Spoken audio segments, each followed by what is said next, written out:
Hey there. Welcome to Deliverance Church Kikambala, the Mountain of God. This is a place where you can truly connect with the power of God and feel His presence in your life.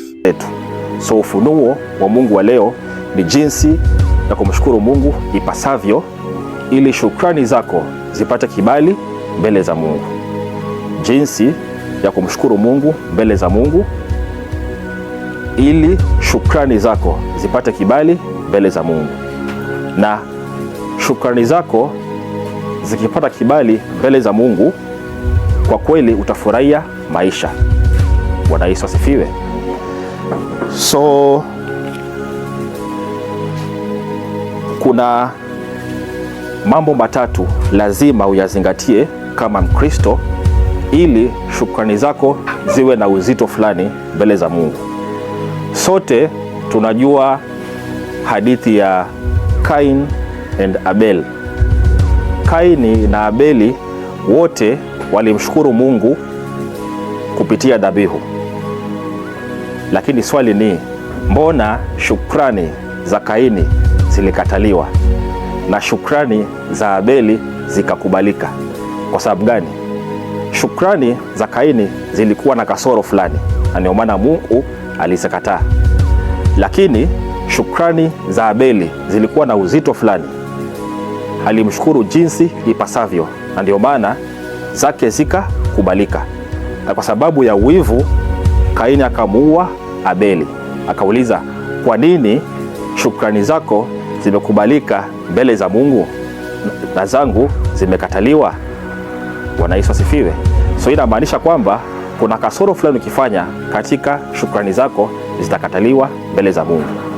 So ni vizuri tujue huu ufunuo, ni vipi Mungu anataka unapoenda mbele zake umshukuru ili zipata kibali mbele za Mungu. Bwana Yesu asifiwe. So jambo la kwanza la kuzingatia katika maisha yako wakati unajihusisha na shukrani, ni lazima, si kwa hiari, ni lazima, it's a must.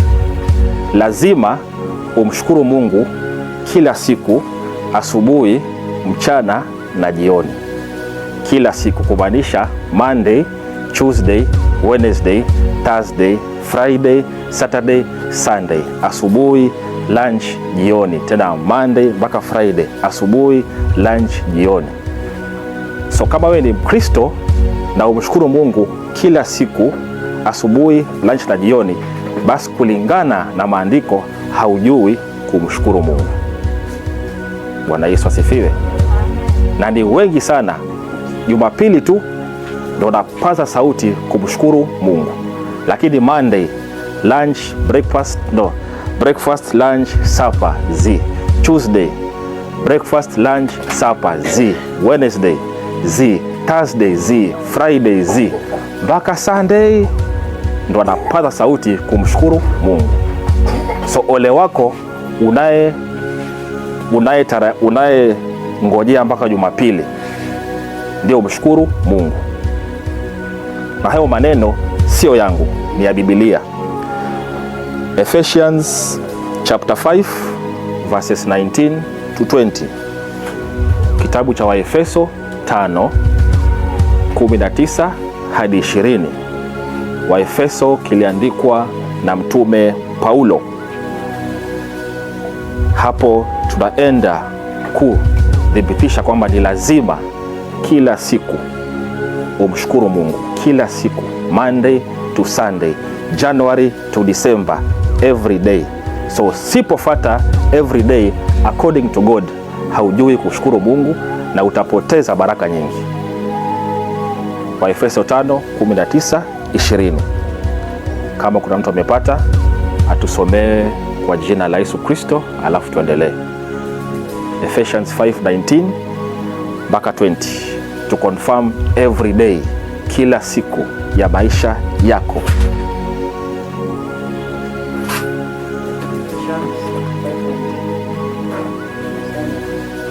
Mkisemezana kwa zaburi na tenzi na nyimbo za rohoni, huku mkiimba na kumshangilia Bwana mioyoni mwenu, na kumshukuru Mungu Baba siku zote na mambo yote katika jina lake Bwana wetu Yesu Kristo.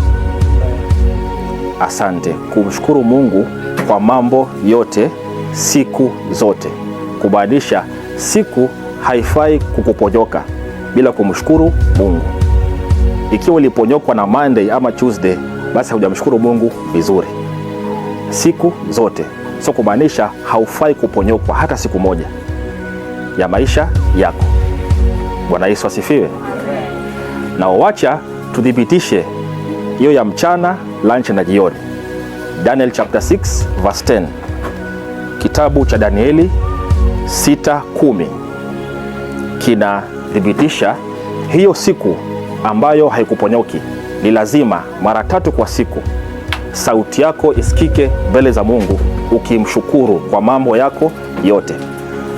So asiyemshukuru Mungu according to the Bible umepotea. Danieli 6:10 tusomewe kwa jina la Yesu Kristo, alafu tuendelee. Hata Danieli alipojua ya kuwa yale maandiko yamekwisha kutiwa sahihi, akaingia nyumbani mwake, na madirisha katika chumba chake yalikuwa yamefunguliwa kukabili Yerusalemu. Akapiga magoti mara 3 kila siku, akasali, akashukuru mbele za Mungu wake kama alivyokuwa akifanya tokea hapo. Asante. Akapiga magoti mara 3 akamshukuru Mungu. Bwana Yesu asifiwe. So kumaanisha kuna mikakati Mungu ameweka jinsi ya kumshukuru Mungu, na ya kwanza ni kila siku, siku zote. Ya pili ni mara 3 kwa siku. So kumaanisha ukishukuru Mungu mbali na haya maagizo, basi shukrani zako mbele za Mungu ni kama scrap, hazikubaliki mbele za Mungu. Bwana Yesu asifiwe. So ni vizuri kama Mkristo tuwe na ufunuo huu, ili tukienda mbele za Mungu tuende kimaandiko, tusiende jinsi tunavyoelewa. Bwana Yesu asifiwe. Amen. Na kosa lingine ambalo watu hufanya, bado tuko katika pointi ya kwanza ya siku zote ya maisha yetu, mara 3 kwa siku. Wakristo wengi wakibarikiwa na kitu, baada ya mwezi mmoja, miezi 3, miezi 6, mwaka, wanasahau kuwa Mungu aliwabariki na kitu fulani. So ile siku ulibarikiwa ndio unamshukuru Mungu hiyo siku, alafu unasahau, potelea mbali. Miaka 6, miezi 6 baadaye, mwaka, miaka 2, ulisahau tamkuwa kuna kitu Mungu alikufanyia. So mtu yoyote anayesahau makuu ya kale, pia umepotea na hujui kumshukuru Mungu. So mambo yote ya kale yaliyopita, miaka 2, miaka 3, miaka 5, kulingana na Biblia, lazima yote uyataje kila siku. Zaburi 77 mstari wa 11. Na baada ibada tunaenda kuangalia wanaojua kumshukuru Mungu ni baraka gani huwa wanavuta, na wasiojua kumshukuru Mungu ni vipi wanafungia kimaisha. So ole wako usiyefuata maandiko jinsi Mungu ametuagiza. Kila siku na siku zote ya maisha yako, mara 3 kwa siku, asubuhi, mchana na jioni. Mchana haifai kukuponyoka, lazima umshukuru Mungu. Bwana Yesu asifiwe. Zaburi 77:11 tumepewa ni lazima mambo ya kale umshukuru Mungu. Zaburi 77:11. Nitasoma Zaburi 77:11. Nitayakumbuka matendo ya Bwana, naam, nitayakumbuka maajabu yako ya kale. Asante. Nitayakumbuka makuu ya Bwana, naam, nitayakumbuka matendo ya kale. Kumaanisha Mungu anakuambia ni lazima ukumbuke zile baraka ambazo ulipewa miaka 2 iliyopita, miaka 5, ni kazi, ni biashara, ni mtoto, ni ndoa, ni kibarua. Mambo yote yaliyokuja ya kale, lazima kila siku kiamka umwambie Mungu asante kwa ile kazi ulionipa ijapokuwa iliisha. Mungu asante kwa kile kibarua uliponipa ijapokuwa iliisha. Mungu asante kwa ule mtoto uliyenibariki miaka 10 iliyopita ijapokuwa amekuwa mkubwa. Mungu asante kwa ile kibarua ulinipa japokuwa iliisha. Mungu asante kwa kila kazi ulionipa. Bwana Yesu asifiwe. So asiye shukuru mambo ya kale basi haujui kushukuru. Na ni wengi sana Mungu akiwabariki baada ya mwaka miwili wanasahau kama kulikuwa na baraka zilizopita. So ni vizuri kama Mkristo jitahidi ujifunze baraka zako za kale. Tumeambiwa nitayakumbuka makuu ya Mungu, nitayakumbuka makuu ya kale. So ni lazima ukumbuke baraka zote za kitambo ambazo zilikuja, alafu umshukuru Mungu. Bwana Yesu asifiwe. Na pia mambo ambayo yanaendelea sahihi pia lazima umshukuru Mungu, mambo ya kale na ya sahihi na yanayokuja. Colossians chapter 3 verse 17. Ole wako usiyefuata maandiko, shukrani zako mbele za Mungu ni kama upepo. So ni vizuri ushukuru Mungu kulingana na maandiko ilivyokuambia. Siku zote mara 3 kwa siku, baraka za kale zote zikumbuke. Mungu asante kwa ile kazi ijapokuwa iliisha na kushukuru. Mungu asante kwa meja 4 ijapokuwa contract iliisha na shukuru. Mungu asante kwa ile kibarua ijapokuwa iliisha, asante. Mungu asante kwa ile biashara ijapokuwa niliifunga, asante. Mungu asante kwa ile mtoto wangu ulinibariki miaka 6 iliyopita, asante. Mungu asante kwa ndoa yangu ijapokuwa ilivunjika, asante. Everything that God gave you in past, you must thank him in present. Baraka zote za kale umshukuru Mungu kwa wakati sasa. Colossians 3:17. Tusomewe kwa jina la Yesu Kristo. Kolosai 3:17. Na kila mfanyalo kwa neno au kwa tendo, fanyeni yote katika jina la Bwana Yesu, mshukuru Mungu Baba kwa yeye. Kila mfanyalo. Jina mfanyalo ni tenzi endelezi, something continuous. Kila mfanyalo. Bwana Yesu asifiwe. So mambo ya kale na kila mfanyalo yote lazima siku isikuponyoke kabla umshukuru Mungu. Kila mfanyalo mnayotenda kumaanisha ni ya kale, ya sahihi na yanayokuja. Na tutaangalia manufaa ya anayezingatia haya maandiko. Kuna baraka nzito huo unavuta katika maisha yako. There is a spirit you will attract anytime you give God thanks according to the way he has instructed you. Bwana Yesu asifiwe. So swali ni, kwa nini Wakristo wengi wanasahau kumshukuru Mungu? Ama kwa nini Wakristo wengi hawamshukuru Mungu jinsi ipasavyo? Mbona Wakristo wengi wakibarikiwa wanajisahau? Matthew 24 verse 37 to 39 imeelezea ni sababu gani Wakristo saa zingine wanajisahau kumshukuru Mungu baraka za kale, za sahihi na ambazo zinakuja. Mathayo 24:37 mpaka 39. Mathayo iliandikwa na mtume Mathayo mwenyewe ama Apostle Matthew ukipenda. Bwana Yesu asifiwe. Tusomewe kwa jina la Yesu Kristo ili tupate sababu kwa nini wengi wetu tunajisahau kumshukuru Mungu jinsi ipasavyo. Kila siku, siku zote, mara 3 kwa siku, mambo ya kale, mambo ya sahihi na yajayo. So ole wako unaenda mbele za Mungu bila ufunuo huu. Mbele za Mungu itakuwa ni kama skrepu, hakitapata kibali mbele za Mungu. Mathayo 24:37 mpaka 39.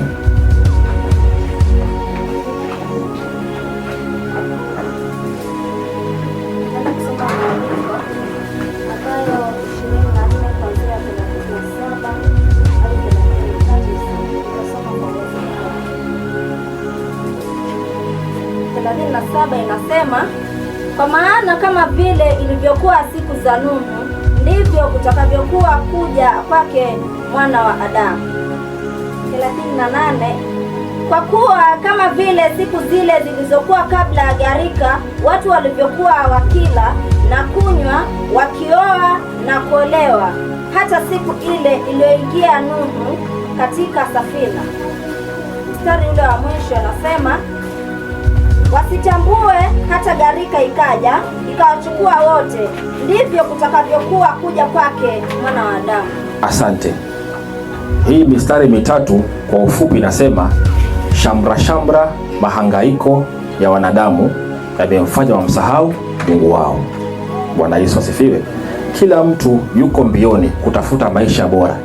We are so busy looking for a better life, mpaka tunamsahau Mungu wetu. Na tumeambiwa kama ilivyokuwa wakati wa Noa, walikuwa wanapiga sherehe, wanakula, wanakunywa, wanaoana, wanaoa, mpaka wakasahau kuwa kuna Yesu. Na hivyo ndio hivyo siku ya leo. Kila mtu ikifika Monday, akili na switch off. Ni mbio, pesa, pesa, biashara, pesa, biashara, pesa, biashara, pesa. Ikifika Saturday, hata hujaweka siku hata moja kumshukuru Mungu. Kwa sababu gani? Uko mbioni kutafuta maisha bora, ukamsahau Mungu wako, kama ilivyokuwa wakati wa Noa. Bwana Yesu asifiwe. Wengine wako mbioni kutafuta wachumba, wengine wako mbioni kutafuta wake, wengine wako mbioni kutafuta maisha bora, mpaka wanamsahau Mungu wao. Bwana Yesu asifiwe. Na ndio maana kuna mwimbaji fulani akatuimbia, mahangaiko na shughuli za kila siku na wafanya wanadamu kumsahau Mungu wao. Shughuli ni nyingi kutafuta maisha bora, mpaka unamsahau Mungu wako. Na ndio maana utakangana mpaka ile siku utaaga dunia, mpaka ile siku utaanza kufuata maandiko. Hautang'ang'ana. The reason why you are struggling in life, you are not allowing the word of God to work in your life. Bwana Yesu asifiwe. So hilo ndo jambo la kwanza lazima uzingatie, ili mambo yako mbele za Mungu yakubaliki. Kila siku, mara 3 kwa siku, mambo ya kale, mambo ya sahi, mambo yajayo. So ole wako unayeomba jinsi unavyojua. Jambo la pili ambalo lazima uzingatie, ili shukrani zako mbele za Mungu zikubalike, kama vile Abeli zilikubalika mbele za Mungu, na kama vile Kaini zilikataliwa mbele za Mungu. Ili shukrani zako ziwe na uzito mbele za Mungu, ni lazima umjengee Mungu madhabahu ya shukrani. Kupitia madhabahu ya shukrani, shukrani zako zitakuwa na uzito mbele za Mungu, zitapata kibali mbele za Mungu, na baraka zote ambazo Mungu amezitaja kuhusu shukrani zote utazipata. So lazima wewe binafsi, kama Dan, kama Juma, kama Mutome, kivyako, lazima umjengee Mungu madhabahu ya shukrani. You must have a thanksgiving altar. Bwana Yesu asifiwe. So wacha tuangalie maana ya madhabahu ni nini, ili tujue ni vipi bahati unaweza mjengea Mungu madhabahu ya shukrani, na umuhimu wa hiyo madhabahu ya shukrani ni gani, ili ukitoka hapa ujue mbona Mungu hakubariki. Genesis 28 verses 11 mpaka 12 imeelezea madhabahu ni nini, alafu tuangalie ni jinsi gani unaweza tumia hayo madhabahu kumjengea Mungu shukrani, na umuhimu wake ni gani katika maisha yako ya kila siku ya kumshukuru Mungu. Genesis 28 verses 11 to 12. Kwa sababu shukrani ni nguzo moja ya Mkristo hapa duniani. Na tumeambiwa shukuruni Mungu kwa kila jambo. Sio kumaanisha hauwezi epuka kushukuru Mungu kila siku. Genesis 28 verses 11 to 12. Tusomewe kwa jina la Yesu Kristo, alafu tuendelee, na Mungu atazidi kutupa ufunuo ni jinsi gani anataka tumshukuru, ili tuweze kunyakua baraka zote hapa duniani ambazo zinahusishwa na shukrani mbele za Mungu. Genesis 28 verse 11 mpaka 12.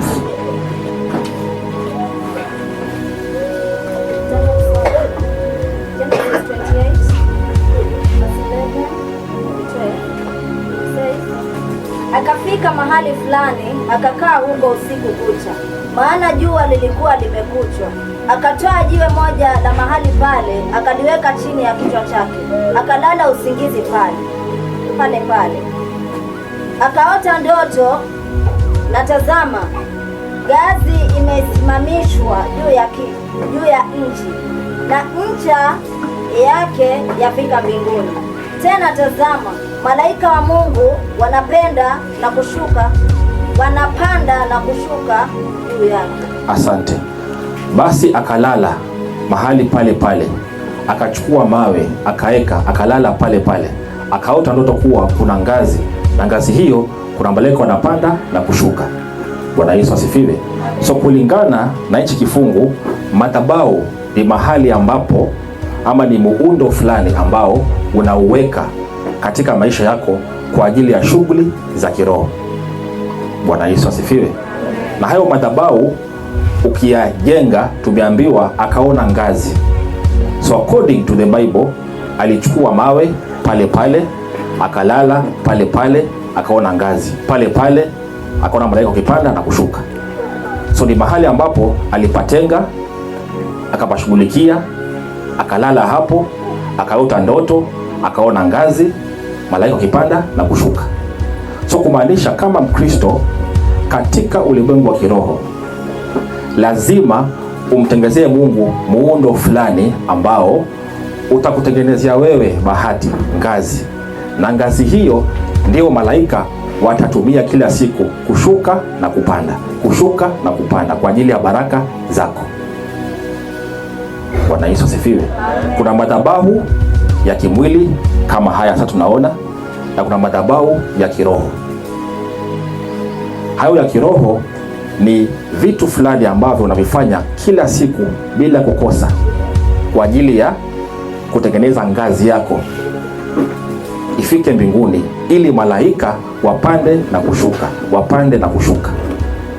So ni muundo fulani, ni pattern fulani, ni system fulani, ni lifestyle fulani ambayo unajiwekea wewe mwenyewe. Hiyo lifestyle ukifuatilia bila kukoma, kuna ngazi Mungu ataweka katika ulimwengu wako wa kiroho, na itafika mbinguni kwa ajili ya malaika kushuka na kupanda ili wakubariki. Bwana Yesu asifiwe. So wacha tuangalie ni vipi unaweza kutengeneza haya madhabahu ili Mungu akuwekee ngazi ya shukrani. Bwana Yesu asifiwe. Jambo la kwanza, lazima umwekee Mungu kalenda ya matoleo. Bwana Yesu asifiwe. Lazima umwekee Mungu kalenda ya matoleo. Na hii kalenda ukiwa na nidhamu na kuifuata vizuri bila kukosa, baada ya muda fulani kuna kitu katika maisha yako ya kiroho yatatengenezeka. Bwana Yesu asifiwe. Kwa mfano, unaweza sema kila tarehe 10 ya kila mwezi nitakuwa namtolea Mungu sadaka ya shukrani ya shilingi 500 every month for the next 10 years. Unajua between tarehe 1 na 10 nishapata kitu kama mshahara. So kila 10th of every month, hii ni siku ya shukrani ya Mungu. Nitachukua bahasha tarehe 10 niweke shilingi 500, 200, 1000 for the next 10 years, 5 years, 3 years, 2 years, 1 year. Na ukiweka hiyo kalenda usikose. Kuwa na nidhamu, uifuatilie. Jinsi unavyokuwa na nidhamu ya kufuatilia kalenda hiyo, kuna vitu katika anga yako vinatengenezeka. Na hicho kitu ni gani? Ni ile ngazi tumeambiwa.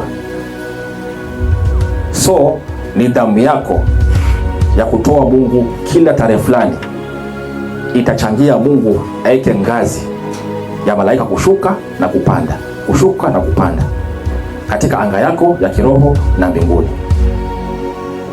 So ukiwa na discipline kama hiyo, kuna baraka nyingi utazifuta katika maisha yako. Thanksgiving offering every 10th, every 5th, every first. Bwana Yesu asifiwe. Lakini wengi wetu hatuna kalenda ambayo tumemwekea Mungu. Tunatoa mara tutoe. Leo tunatoa, tutachapa miezi 6, tunatoa tena. So tumeaka gaps nyingi katika maisha yetu ya kiroho. But ukimtekelezea Mungu tu a pattern nzuri, kalenda nzuri, tafuta siku moja kila mwezi. Ni every first month, every first Sunday, every 5th, every 10th of every month. Tumwambia Mungu, I will do that for the next 3 years. Na sitakosa. Nipata mshahara 500 naeka January tarehe 10, February tarehe 10 500 naeka, March, April, May, June, July, August, September, October, November, bila kukosa hiyo tarehe, bila kuruka. Automatically kuna ngazi Mungu atatengeneza katika maisha yako. Bwana Yesu asifiwe. Amen. So ni vizuri kama Mkristo uwe na nidhamu. Na je, hayo madhabahu ni lazima yatolee sadaka? Ndiyo. Huwezi mshukuru Mungu kwa mdomo peke yake. Kulingana na maandiko, shukrani za mdomo hazina uzito. Na hayo makosa ndo wengi tunafanya. Tunashukuru Mungu kwa mdomo tu, inaishia hapo. So tukitoka hapa, kaa chini, chukua kalenda, tafuta siku moja na mwezi, waambie tarehe 7 hii, kila tarehe 7 shilingi 200 kwa ajili ya shukrani na maisha yangu. Kila tarehe 7 shilingi 200 shukrani na maisha yangu. Do that for 6 months, 1 year, alafu ndio niambie. 1 Corinthians chapter 10 verses 18. Tumeambiwa haiwezekani kamwe uwe na madhabahu na usiasindikize na matoleo. Haiwezekani kamwe.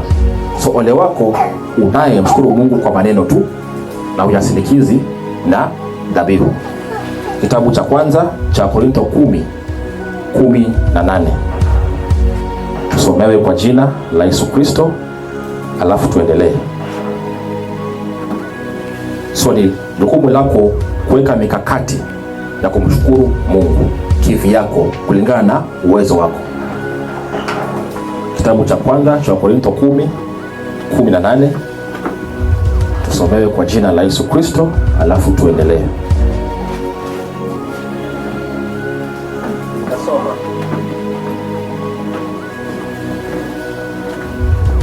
Korintho kwanza 10:18. Waangalieni hao Waisraeli walivyokuwa kwa jinsi ya mwili, wale wasilao dhabihu. Je, hawana shirika na madhabahu? Asante. Ni swali Paulo anauliza. Je, wenye madhabahu?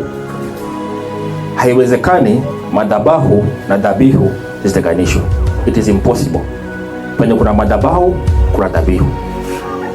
That's what Paul is saying. Tangu lini madhabahu na dhabihu zikatenganishwa? In form of a question ameuliza kwa njia ya swali. Bwana Yesu asifiwe. Amen. Mimi kila mwezi nimeweka Sunday 2 ya kutolea Mungu shukrani. Every month, the first Sunday and the last Sunday haziruki. Lazima yeke kitu kwa bahasha kwa ajili ya madhabahu yangu na ile ngazi tulioambiwa. So kumaanisha ukitaka Mungu Pamela akutengeneze ngazi ya kutoka hapa mpaka mbinguni ili malaika wapande na kushuka, huwezi epukana na matoleo. Hauwezi. It is impossible. Dhabihu na madhabahu haiwezi tenganishwa. Bwana Yesu asifiwe. Amen. So ni vizuri uweke mikakati yako mwenyewe. Jinsi nyingine ya kupasha moto madhabahu yako ya shukrani mbali na madhabihu, lazima uweke mikakati. Mungu akikumbuka Pamela, lazima pia wewe ukumbuke watu wengine. When God blesses you, you must also bless others. Na hivyo hivyo pia lazima uweke kalenda ya kubariki watu wengine. Hebrews chapter 10 verses 24. Tusomewe kwa jina la Yesu Kristo, alafu tuendelee. Ni lini mwisho ulibariki mtu baada ya Mungu kukubariki? Watu wengi wakibarikiwa ni binafsi, wanabaki na baraka zao. Ni vizuri Mungu akikukumbuka pia wewe kumbuka watu wengine. Hiyo ni ishara moja ya kupasha moto madhabahu yako ya shukrani. Giving gratitude to God by helping others. Hebrews 10:24. Zile nguo nyingi Mungu amekupa, ushawahi chomoa moja ukabariki mtu? Ikiwa mwaka utaisha na hujawahi bariki mtu na kitu chochote, basi haujui kushukuru Mungu. Hebrews 10:24. Tusomewe kwa jina la Yesu Kristo. Tukaangaliane sisi kwa sisi na kuhimizana katika upendo na kazi. Tukaangalieni sisi kwa sisi, tukaambiwa be your brother's keeper. Kumaanisha lazima uweke kalenda, yani vipi utabariki watu wengine. Bwana Yesu asifiwe. Amen. After 3 months nitakuwa nachukua nguo yangu moja na mpelekea Jacinta na mbariki. After 4 months nachukua dada langu mpya na mpelekea Pamela na mbariki. After 1 year after shopping na mpelekea Mama Sharon. After 1 month nachukua matunda, fruits na maembe na mpelekea Dan. So what have you put in place to share your blessing with others? Ikiwa mwaka unaizaisha na hakuna kitu kimechomoka kwako kwenda kwa mtu mwingine, according to the Bible, you don't know how to appreciate God. Na hivi vitu vyote vimewekwa ili tujue jinsi ya kumshukuru Mungu ipasavyo. Bwana Yesu asifiwe. Unaweza amua tu nenda Kongowea, chukua t-shirt kama 10 ama top kama 20, useme kila mwezi I'll be blessing one person in church, bila mtu kujua. Mwezi huu wachukua top moja, unaambia Jacinta nyuma ya tent, njoo kidogo pimisha hii, nimekutosha, haya Mungu akubariki. Mwezi wa 3 unachukua top yako ya blue, unamuita Bahati, njoo pimisha hii top, imekutosha, haya chukua nenda nayo. So every month something must come from you to someone else.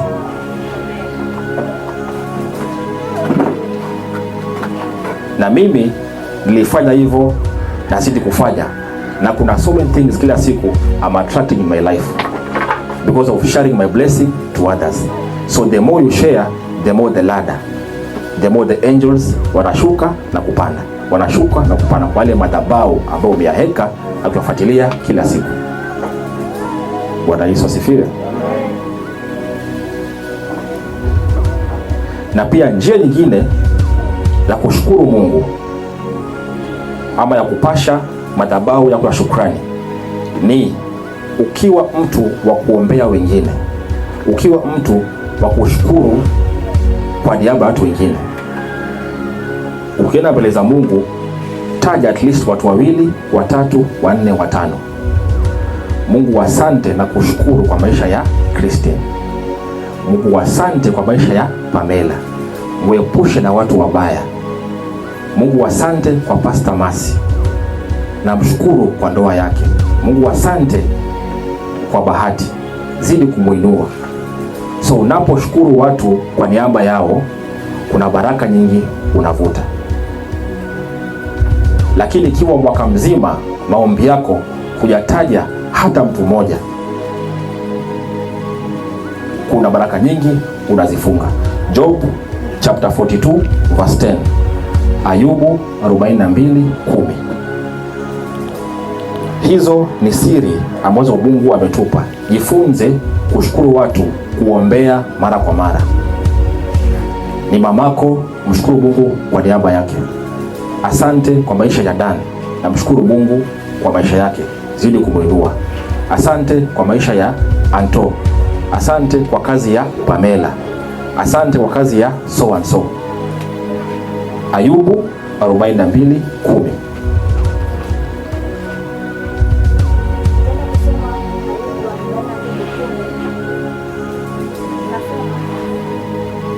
Ayubu 42:10 inasema, kisha Bwana akaugeuza uteka wa Ayubu hapo alipowaombea marafiki zake. Bwana naye akampa Ayubu mara 2 kuliko hayo aliyokuwa nayo kwanza. Asante. Alipowaombea marafiki zake, Mungu akambariki mara 2 aliyokuwa nayo. So kumaanisha unayejitahidi kila siku kuombea watu wengine na kuwashukuru kwa ajili ya maisha yao. Mungu asante, nashukuru kwa maisha ya Kristo. Mungu asante, nashukuru kwa maisha ya Dan. Mlinde, muongoze, muinue, usimwache, mshike mkono. Hivyo tu inatosha kupasha madhabahu yako moto. Tumeambiwa alipowaombea marafiki zake, God blessed him twice. Lakini wengi wetu tunajisahau mahitaji yetu. Amen. Mahitaji yetu. Amen. So kuanzia leo jifunze kutaja watu kadha wa kadha, and do that for 6 months and 1 year. Just mention one person that you know in your prayer. Leo mtaje Pamela, kesho mtaje Neema, kesho kutwa mtaje Christine, kesho kutwa Anto. Watu wote unaowajua mara kwa mara wataje kwa maombi yako. And whatever job was done, do it for 6 months without stopping. Alafu ndio niambie. Bwana Yesu asifiwe. So hizi ni baadhi ya siri ambazo Mungu ametuibia leo, jinsi ya kumshukuru Mungu na kujenga madhabahu ya shukrani katika maisha yetu. Ya mwisho na pointi ya 3, ukitaka shukrani zako ziwe na uzito mbele za Mungu, jifunze ama punguza manunguniko katika maisha yako. Hata ikiwezekana usiyapunguze, yaondoe kabisa. Remove all the complaints ambazo umekuwa nazo maishani mwako. Bwana Yesu asifiwe. Manunguniko humhuzunisha Mungu. Manunguniko ni kama unamwambia Mungu, haya maisha hayanifurahishi, that's why I'm complaining. Na tumeambiwa in the book of 1 Corinthians chapter 5 verse 18 ya kwamba tumshukuru Mungu kwa kila jambo, maanake ni mapenzi ya Mungu. So kumaanisha ukinungunika kwa ajili ya maisha yako, kwa ajili ya kazi yako, kwa ajili ya ndoa yako, kwa ajili ya kibarua chako, kwa ajili ya watoto wako, unafanya mambo kinyume na mapenzi ya Mungu. Bwana Yesu asifiwe. 1 Corinthians chapter 10 verse 10. Tukimalizia Wakorintho wa kwanza 10:10. Tusomewe kwa jina la Yesu Kristo, alafu tumalize. Tutamaliza na umuhimu wa kushukuru Mungu mara kwa mara. Kitabu cha kwanza cha Wakorintho 10:10. Manake shukrani ni nguzo moja ya Kristo kila siku. So ole wako ikiwa hautapata ufunuo mzuri kuhusu ni jinsi gani inafaa ufate unapoenda mbele za Mungu kumshukuru, ili usipige mpira offside.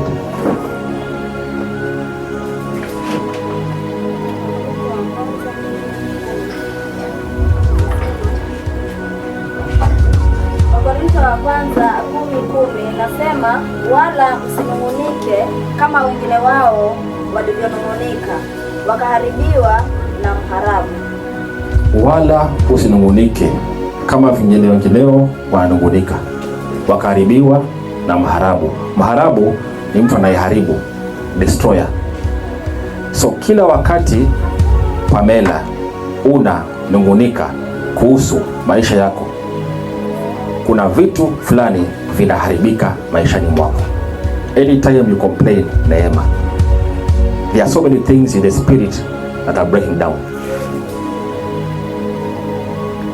Aya, Numbers chapter 11 verse 1 to 3. Jifunze kuondoa manunguniko kabisa na Mungu atakubali shukrani zako. Tumeambiwa msinungunike. Kwa sababu gani? Kuna vitu huwa vinaharibika unaponungunika. Ni kazi, ni biashara, ni mahusiano, ni ndoa, anything that is in your life. The more you complain, the more inaharibika. So lazima ujifunze kumshukuru Mungu kila wakati bila kunungunika. Numbers chapter 11 verse 1 to 3, ama kitabu cha Hesabu 11:1 hadi 3. Kisha hao watu walikuwa kama wanung'unikao, wakinena maovu masikioni mwa Bwana. Bwana aliposikia hayo, hasira zake zikawaka, na moto wa Bwana ukawaka kati yao, ukateketeza katika mipaka ya mwisho wa Marago. Ndipo watu wakamlilia Musa, naye Musa akamwomba Bwana, na ule moto ukakoma. 3. Jina la mahali hapo likaitwa Tabera, kwa sababu huo moto wa Bwana ukawaka kati yao. Asante. Wanaisraeli baada ya kunukunika, Mungu akaachilia moto, akachoma vitu fulani. Bwana Yesu asifiwe. So hii ni another confirmation kwa anytime you complain, there are things in your life ambazo zinachomeka na kuharibika. Bwana Yesu asifiwe. Wanaisraeli walipotoka Misri wakaambiwa na Mungu, ndani ya siku 40 nitawapa ahadi yenu, Kanani, mji wa asali na maziwa.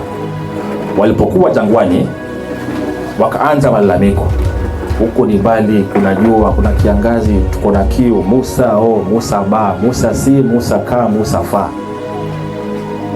Waliponungunika, Mungu alikasirishwa. Safari yao ikaongezeka from 40 days to 40 years.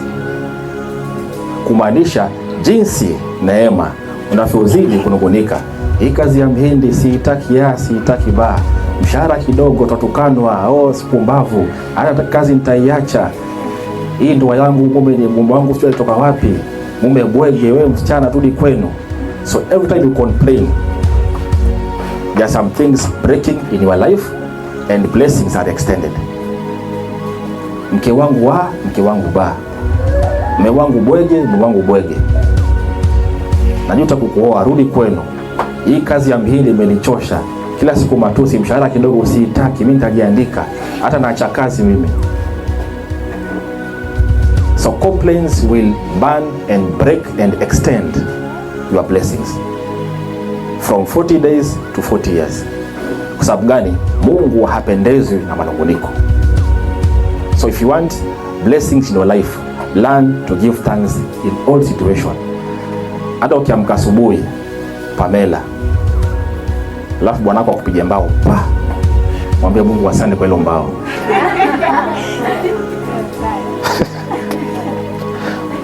Ukinungunika, nitarudi kwenu, najuta kukuoa, sikutaki, I'm packing my things, nitakublock, leo sikupikii, wewe ni mwanaume gani unapiga mwanaume? Kazini utukano, pumbavu wewe, you are a cow, mbuzi au ujue unafanya. Sema Mungu asante kwa hali hii na upitia kazini. Ukisema tu mimi naacha kazi, kwani lazima bwana, mimi sipendi kudharauliwa kwa hii kazi bwana, kwani lazima ile njaa kuliko hapa. So the more you complain, the more you break things in your life, you burn and extend your blessings.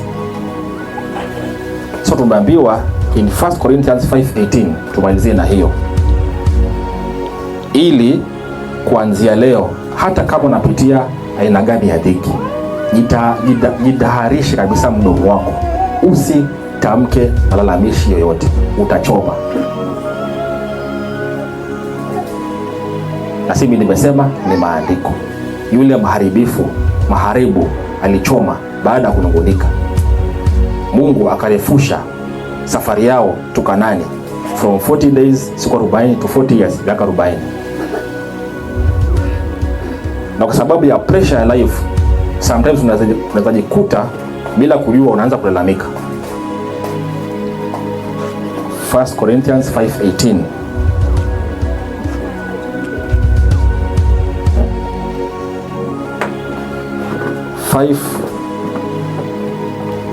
Yafa ngapi?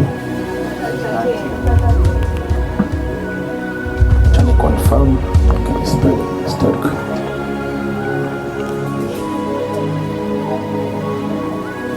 Na 2 Corinthians 5:18.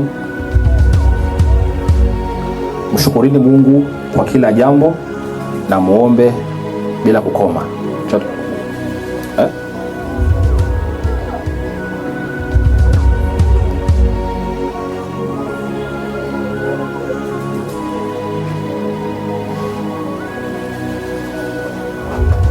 Haina shida, wacha tuendelee, then before nimalize nitaikumbuka tu.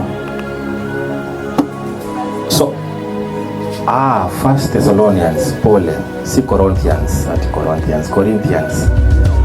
Wa Thessalonika wa kwanza, kitabu cha kwanza cha wa Thessalonika, kifungu cha 5 mstari wa 18. Not Corinthians, Thessalonians. Aya, tusomewe kwa jina la Yesu Kristo, tudhibitishe. Wathesalonika wa pili wa kwanza mlango wa 5 mstari wa 18 nasema, shukuruni kwa kila jambo, maana hayo ni mapenzi ya Mungu kwenu katika Kristo Yesu. Asante. Shukuruni Mungu kwa kila jambo. Utukano na mihindi wewe ni mbuzi, shukuru Mungu. Upigwe ambao na bwanako, shukuru Mungu. Ufutwe kazi, shukuru Mungu. Utukano kazini, shukuru Mungu. Ufanye kazi miaka 2 ama miaka 3 alafu usilipwe mshahara, shukuru Mungu.